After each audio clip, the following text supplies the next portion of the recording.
What's going on, YouTube? This is SG1 Sports, and you're watching our college football channel. It's time for a new series that I just kind of thought of, where we're going to look at 5 teams that are currently ranked that won't be ranked much longer, and 5 teams that are unranked that will be ranked in the near future. Not necessarily after this week, but just in the coming weeks, in the next 2 or 3 weeks, definitely by the end of the season.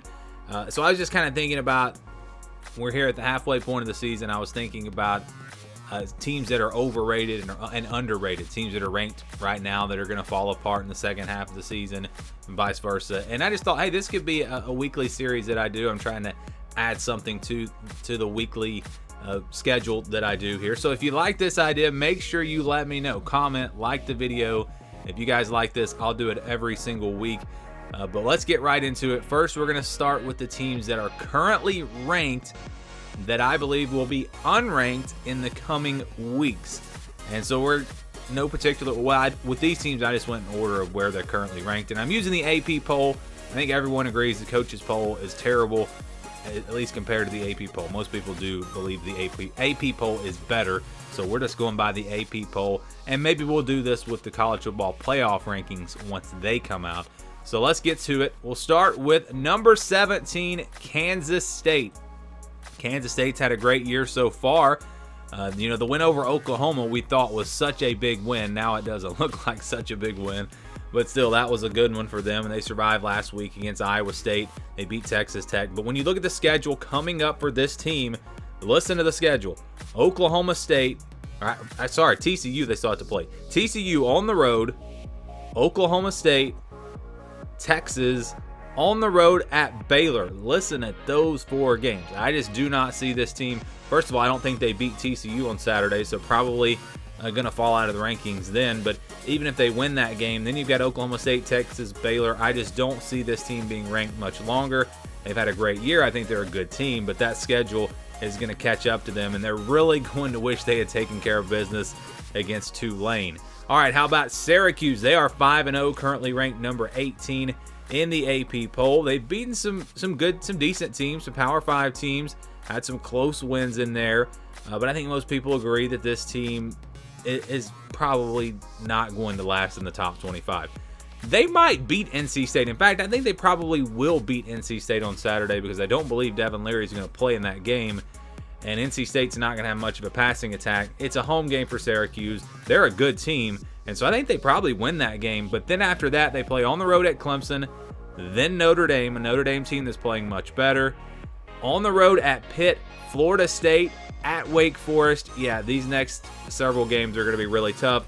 You could see them easily losing 2 or 3 in that stretch, and that's probably going to knock them out of the top 25. So it's been a great run, but Syracuse, I just don't think they're going to be there much longer. If they lose to NC State, they probably will drop out next week. But like I said, I think they might win that game with Devin Leary being injured. That is a big deal for that game. All right, number 19, Kansas. Oh boy, here we go. I know everyone loves Kansas. They finally lost last week.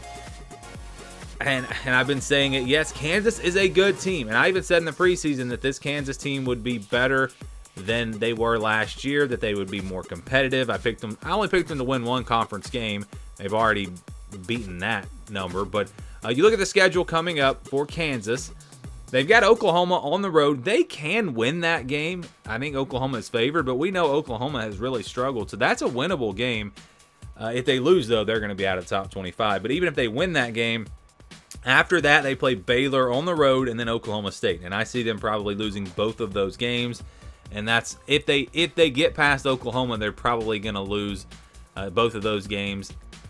Maybe if they lose a close one just to Baylor, they stay in there 1 more week and then play Oklahoma State. But yeah, I think out of their next 3 games, they're going to lose 2 out of 3, and that is going to knock Kansas out of the top 25. I know that's going to disappoint a lot of you, but I just see that coming in the near future. Okay, Kentucky, currently ranked number 22.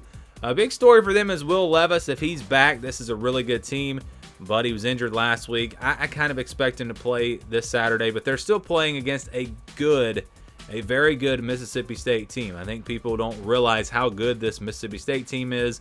Their defense is playing great. Will Rogers is one of the most underrated quarterbacks in the country. He's really good. I mean, he's really good. That's going to be a tough one, but let's say they get past Mississippi State. They win that game at home, and they are underdogs in that game. Then they play on the road at Tennessee after that. Obviously, that's going to be a really tough matchup. If they can win both of these games, they should stay in the top 25 all year. But I don't think they win. I really don't think they win either one of them, so that's going to knock Kentucky out of the top 25. And then we go to number 24, our final team. It's Illinois. Illinois sitting at 5-1. Great season so far. They've been a surprise. They've had, that win over Wisconsin really, I think, got people to pay attention to this Illinois team. But it's kind of like Kansas State. The schedules, I think, and Syracuse, the schedule's just going to catch up to them. They play Minnesota. I like Minnesota in that game. Then they play at Nebraska. That's a toss-up. Michigan State.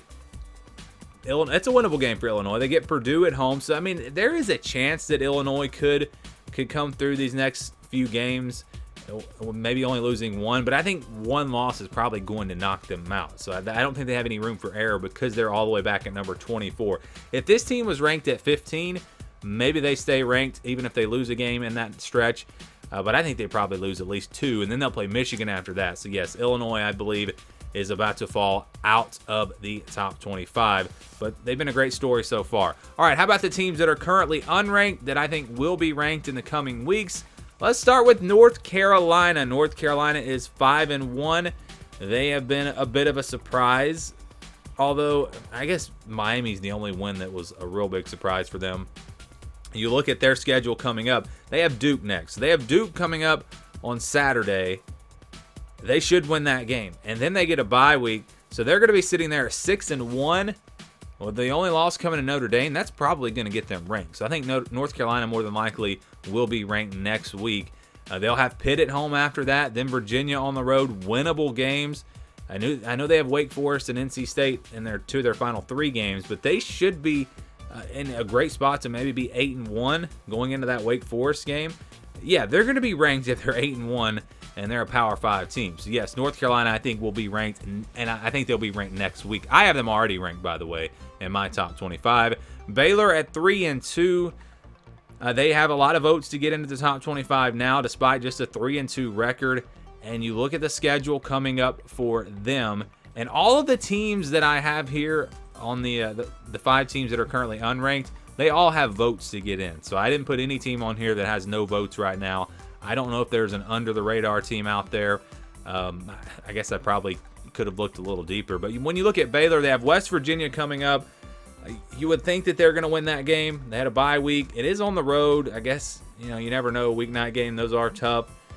Kansas at home, again, I think they probably win that game at home. So that should be enough. If you win those 2 games, I think that's going to get Baylor back into the top 25. And even after that, Texas Tech, Oklahoma, winnable games. So I think Baylor is about to go on a pretty good run here. And then they do have a kind of a tough schedule there at the end. All right, so Baylor are going to be ranked soon, I think. Coastal Carolina will be ranked soon. They are 6-0 currently. And we saw, James Madison, they're ranked. Coastal Carolina, I think, will be right behind them.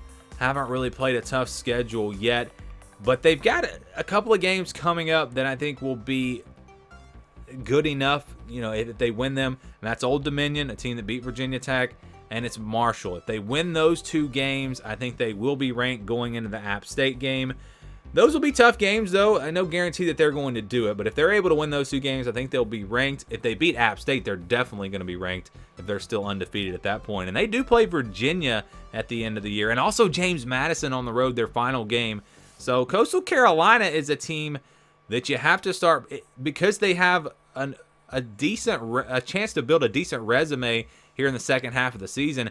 If they go undefeated, they could very well go to a New Year's Six bowl. They could be that New Year's Six team, that group of 5 teams. So watch out for Coastal Carolina. We go now to Notre Dame. Notre Dame at 3-2 right now. They are unranked, but I have them ranked. They're in my top 25. They beat BYU and North Carolina, 2 quality wins. And the schedule's not too bad for them coming up. I think they're in pretty good shape. Again, getting votes now. They have Stanford and UNLV coming up next.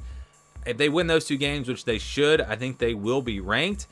They'll have Syracuse after that, a game that I think they have a good chance to win. So, yeah, they're in a really good spot to be ranked here soon before playing Clemson. If they beat Syracuse, then they definitely should be ranked before they play Clemson. That'll be a top 25 matchup. So yeah, I think Notre Dame's looking pretty good right now. They've definitely improved and will be a top 25 team again soon. Like I said, they're already in my top 25, and so is this team, Purdue. I've got Purdue already ranked. They're 4-2. They've played a pretty tough schedule. They had the win over Maryland on Saturday. That was a big win for them. And you look at what's coming up for Purdue. Again, a team that's getting votes. They lost to Penn State and Syracuse, 2 top 25 teams. They have a win over Minnesota, a win over Maryland, starting to build some momentum. If they can beat Nebraska, I think there's a good chance they're ranked next week. If not, they have Wisconsin after that. Definitely a winnable game, although it is on the road. And then Iowa after that. We know that they have not played great this year. Then Illinois, then Northwestern, then Indiana. All right, take a look at this schedule again. I don't have it on the screen, but listen again. Nebraska, Wisconsin, Iowa, Illinois, Northwestern, Indiana. Tell me any of those games that Purdue cannot win. They probably won't win them all. They'll probably slip up somewhere. But they have a chance to win all of those games. Purdue has a chance to be 10-2 at the end of the year. And it's that schedule. That's why I picked them to win the West, and that's why I still think they're going to win the West. The schedule definitely easy for them down the stretch, especially since these teams in the Big Ten West, like Wisconsin and Iowa, have not been as good as we thought they were going to be. So everything's right there in front of Purdue. I think here soon you're going to see this team in the top 25. So those are the 5 teams that I think are currently ranked that won't be much longer, and the 5 teams that are currently unranked that will be ranked soon. Give me your thoughts. Who do you think should have made the list that maybe I didn't put on here? NC State is interesting. NC State, want to bounce back to them. They did not make the list because I just don't know about Devin Leary. If Devin Leary cannot play for NC State, if he's knocked out for a long time, and the last time I looked it up, I didn't really find any information. Just said that it was, I guess, questionable. Didn't know for sure what his status was. But NC State has Syracuse on the road, a game that they probably will lose without Devin Leary, like I said. And then Virginia Tech after that, yeah, they can probably win that without him. But then they play Wake Forest after that. So you lose to Syracuse, you lose to Wake Forest, and NC State is a team that I think could fall out of the top 25 as well. But because we don't know about Leary right now, I think with him in there, they're going to have a good chance against Syracuse and even Wake Forest. So that'll be a big question mark to watch going forward. But yeah, NC State, a team that maybe will make it on this list next week once we find out a little bit more there. Again, your thoughts down in the comments below. Thank you for watching this video, and stay tuned for more right here on the SG1 Sports College Football Channel.